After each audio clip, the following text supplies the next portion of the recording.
Dans l'évangile de Jésus-Christ selon saint Jean, chapitre 5, 1 à 18, Jésus vit étendu, un infirme, et apprenant qu'il était dans cet état depuis longtemps déjà, lui dit, « Veux-tu guérir ?» Jean 5, 6. Jésus est à Jérusalem, lors d'une fête juive, un jour de Shabbat, dans un bâtiment muni d'une piscine appelée Bethsada.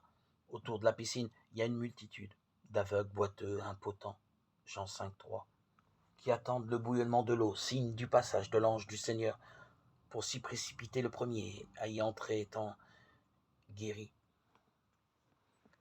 Jésus est là, au milieu de cette agitation comme toujours, ni stressé ni débordé, rempli de la présence de Dieu, attentif à chacun.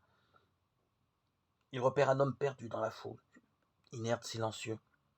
Les lieux sont décrits avec minutie, mais aucune précision n'est donnée sur l'homme, ce qui semble indiquer qu'il ne sait plus trop lui-même qui il est. Jésus prend l'initiative de la rencontre, parce que c'est jour de Shabbat, mais très certainement aussi parce que cet homme est tellement éteint qu'il n'a ni la force ni le courage de demander de l'aide.